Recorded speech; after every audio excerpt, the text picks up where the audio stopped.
Thank you, Heal Utah. I'm going to tell you a little story, and I'm sure this may not come as a surprise to you, but the state of Utah awarded to their Attorney of the Year, the attorney who is fighting us on all of our lawsuits. In other words, they gave the award of Attorney of the Year to the people who are trying the hardest to prevent us from cleaning it up.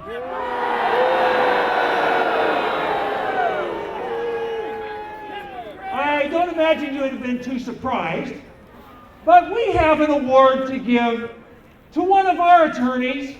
In fact, the attorney who is fighting them on Kennecott and the refineries.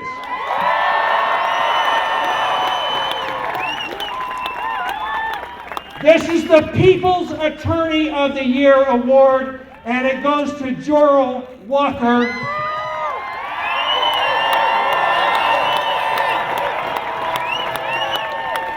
In my estimation, Joro Walker is the single most important person in this state to clean up our air. She is truly David taking on Goliath. Joro?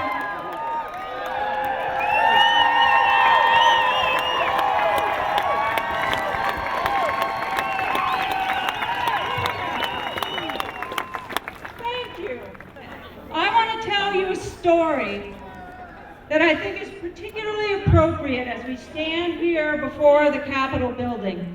Last year, I addressed the House Committee on Environment about a bill sponsored by member Chavez Hope that would free up the state of Utah to better address its pollution problems. Rather than asking me about that bill, the chair of the committee, Mike Noel, asked me two questions. Why did I hate his children and his grandchildren? And how many times had I sued the state?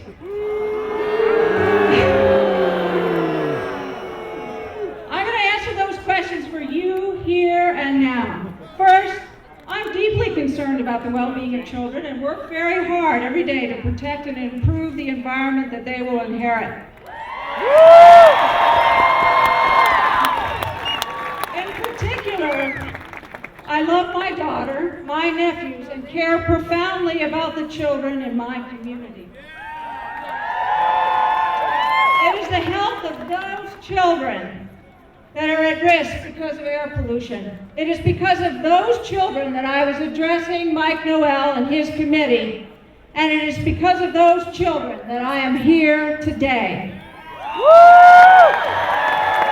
Second, I have litigated cases against the state several times, but that is not something to be held against me. We live in a democracy and we are a nation of laws. Every grassroots movement, every political effort to improve the lives of American citizens has a legal component, and we have one too. Our legal system permits citizens to hold their government accountable and allows them to demand that even giant corporations comply with the law.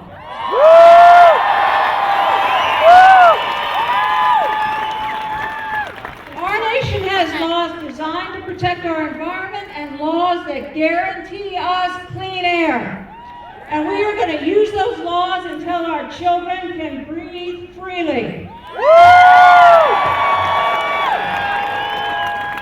This is our government. These are our laws, and this is our air, and we have a right and a duty to use the legal processes to secure the safeguards to which we are legally entitled. We formed an organization called Better Than 2020, dedicating to using the law as one of many tools to improve air quality in Utah. We represent the groups that Brian introduced earlier today. We call that organization Better Than 2020 because the state of Utah says it's not until 2020, at the soonest, that we will have clean air that meets federal standards.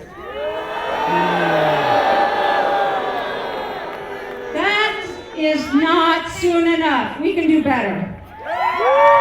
We cannot condemn our children and our families and our communities to 6 more years of deadly pollution. On our website, betterthan2020.org, you can watch a video that explains the basis for our organization, make donations, and read about our work. For example, we are in federal court challenging Kennecott's expansion of its mining operations by 110 million tons of ore each year. We are before the Department of Environmental Quality challenging the state's approval of the Joro expansion, allowing that refinery to process 4,000 more barrels of oil a day. We are before the Department of Environmental Quality contesting the state's approval of Holly expansion, allowing that refinery to process 38,000 more barrels of oil a day. And before DEQ challenging the state's approval of construction of an entirely new facility at Kennecott. Each project will add more and more pollution to our airshed. The new Kennecott project alone will add 270 tons per year of particulate emissions to the air. The refinery expansions will add 18 tons per year of so-called hazardous air pollutants, so toxic that they're usually described in pounds, not tons.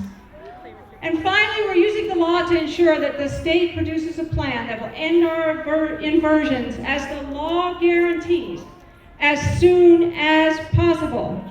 We are simply asking that as the law requires, the measures to reduce emissions from industry be put in place today.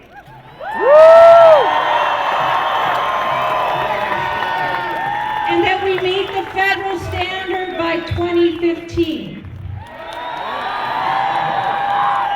Remember, this is our air, this is our government, these are our laws, and we are entitled to each of the protections that the law provides, and we won't stop until every one of those protections is in place.